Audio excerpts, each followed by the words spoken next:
Banks are raising mortgage rates. Let's have a look. Hello everyone, Florian.Heise here and welcome to another episode of HeiseSays. Grab your stein of coffee because we're looking at an article which is highlighting the fact that banks are continuing to increase the mortgage interest rates out of lockstep with the Reserve Bank. Now let's start by having a look at the current cash rate. If you've been living under a rock or have successfully managed to avoid all news and media, fantastic, you may be surprised that our cash rate is sitting at 0.1%. And the RBA has promised that they're not going to increase it for several years. And, well, frankly, the RBA isn't even worried about house prices. And I will just bring up a quote from our Reserve Bank governor that highlights this. They're more concerned about, well, other aspects of the economy, jobs, that type of stuff. The RBA will not raise rates to slow housing boom. There are various tools other than higher interest rates to address these concerns, leaving monetary policy to maintain its strong focus on the recovery in the economy, jobs and wages. Okay, that's what they're worried about, everyone. They're not going to worry about house prices. So, there you go. You know, the cash rate is sitting at 0, but banks are raising interest rates. And in this article from from news.com.au, let's have a look at how the CommBank has raised its rates. Bumped up its 3- and 4-year fixed rate terms. Okay, 3- and 4-year fixed rate terms. Ultra low home loans could be on the way out, with the nation's biggest lender hiking rates for the second time since March. CommBank has upped its 3- and 4-year term owner-occupier rates by 5 basis points and 10 basis points on investor-only loans. CBA's decision to hike its 3-year rate is the first move by any major bank and potentially signals the financial incumbent anticipates the Reserve Bank of Australia to increase the cash rate by 2024. The 3-year fixed term rate for owner-occupiers now sits at 2.19%, while the 4-year lending product has moved to 2.24%.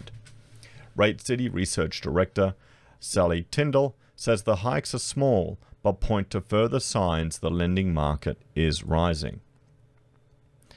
When CBA hiked its 4-year rate in March, a flurry of lenders followed in its wake, Ms. Tyndall said. We expect the same thing will happen with 3-year rates in coming months. In March, CBA was the first bank to begin inflating mortgage rates, which has then caused a slew of lenders to bump up fixed rates in preparation for a potential change to the cash rate settings in a few years. So they're getting prepared in a few years' time, everyone. In a few years, they're getting prepared. You can count on the banks. Count on the banks for being prepared. The RBA during the pandemic slashed the cash rate to 0.1% to alleviate pressure facing the economy from the virus-induced recession. Well, no, it's not the virus-induced recession. It's the lockdown implemented to mitigate or potentially attempting to mitigate the spread of the virus that is causing the recession. It's the government interventions in the economy. We need to remember that, everyone. The government has caused the problem, and yet people think they're the solution. But that's for another topic. A lower cash rate cheapens the cost of money, which banks can pass on to households and business in the form of cheaper loans. The RBA also implemented a term funding facility as an additional measure to provide cheaper liquidity to the banking sector. Banks are anticipating a rise in the cost of funding over the next few years, with the next cash rate hike expected in 2024, if not earlier, and the end of the RBA's term funding facility in just over a month, Ms. Tyndall said. The RBA's TFF, which offers banks cheap funding fixed for 3 years, has helped many banks offer record low rates to its customers. When the funding wraps up, many banks are likely to recalibrate their rates. The lowest 3-year fixed on offer in the market is 1.79%, and it's with Credit Union South Australia. Reduce Home Loans is advertising the lowest variable rate of 1.77%, according to Rate City. 6 lenders have bumped up 3-year fixed term rates, while institutions have hiked 4-year lending rates. Now, I asked a survey on my channel here from viewers. How much this is a day ago, how much would your mortgage payment have to increase for you to be stressed? 31% said 50%. Your mortgage payment would have to increase before you were stressed. Because, the whole 30% of your disposable income as your, you know, what do you call it, as the risk of your putting you in mortgage stress, you know, maybe that needs to change. 10% said 100%, 4% said going up 200%, and 9% said over 200. 47% of people responded said they don't have a mortgage. Let's have a look at some of these questions. Corn Chippy, I've been saving for years, have a big lump invested in stocks ready for a house. I won't go anywhere near a house until prices come down, not falling for the massive debt slave trap. If they don't come down in price, I won't ever buy. And I mean, that's quite reasonable. If you've got if you're earning money in the stock market, why take the burden of buying a house? You know, literally everything in 5 kilometers of Benoa is under offer, and many even ahead of auction dates. Cash buyers paying 20 to 50k above asking price without even a tour, and still thinking that's cheap. Now, this is down the Gold Coast, Benoa, guys. It's a suburb there. I had a friend, had an email pop up. Can you, be a reference for such and such a friend? And it's rare these days because, a lot of friends are, living in their own houses, not moving around this much. And one mate, he's moved back to the Gold Coast for work, and he's looking at moving again because the rent's gone up $150 a week. So they've got a nice place on the canal, I understand. But still, that's a lot of money. And he was complaining about roof leaks and water damage inside. So, you're not really paying for quality. So renting as well is becoming a nightmare down the coast. Bogan06, house prices have shot up year on year since I became an adult. The only option for me and my wife was to bide time and buy outright. So that's what they did. I didn't buy beyond my means. I'm currently paying 3 times my mortgage rate per month as it smashes it to bits. Well, yeah, that's, the secret. If you want to really just hit your mortgage, one thing I would suggest is doing micro payments. If you don't buy a coffee that day, put $5 off the mortgage. If you, don't, going out to work, you don't buy lunch or you bring a home packed lunch and you don't spend that little bit of money, just take that money you would spend anyway and just throw it off the mortgage. Throw little tiny bits. And then all of a sudden you go, wait a minute, I paid another $70 off the mortgage this week. Oh, I paid another $100. Oh, look at that. That's almost half a payment in the month. Additional. It just builds up all these little things.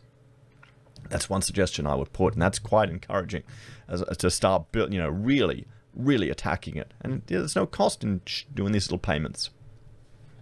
So I'm in the US. I'm on 3.55 fixed for the life of the loan. I mean, why can't we get that here in Australia? Why can't we have fixed interest rates for the life of the loan? House costs $74,500. $74,500 for a house in USD. I should have it paid off in 10 years, not 20 years. Wow. I mean, good work, mate. You can buy a decent Commodore for 75 grand in Australia. Yeah, 75 grand. That's, oh boy. Damn. I think once it reaches 25%, a large proportion of new home buyers will realize they cannot afford to make repayments. Then the great housing sell-off will begin. Now, I'm not sure if that'll happen. Do you think people will sell? I think they will do everything they can to keep their house. They will realize how many of these things they've had in life are not, are luxuries. They will get rid of that all, guys. They'll really cut back. Honestly. They will cut back. You can do it. You can live really cheap if you have to. Peter, I purchased in a country town because even if interest rates go up to where they were in the 1990s, I can still cover them. Hope for the best, plan for the worst. Yeah, I mean, there you go. I think more people are going to have that option. I mean, we were quite fortunate because we could only afford. No, hang on. We're not looking. Sorry, Peter. What am I doing here? We're looking at your views. Anyway. We were very fortunate because the only thing we could afford was really cheap. so that's kind of good. Mortgage too low to worry about. Ted, mortgage repayments double every 10%. 71 to 81, rates rose from 2 to 20%. At 20%, if you hadn't reduced your principal over the 10 years, interest only, your mortgage payments would be 4x. I mean, that's the thing. It'd be interesting to find out the people who say they don't have a mortgage are renting, or they already are out of the rat race, mortgage debt free. That'll be a good question. It would be nice if people were taught that. The debitor is slave to the lender. Ah, yep, he's bringing out the Dave Ramsey Dave Ramsey's favorite Bible quote right there. And, well, it's true, guys.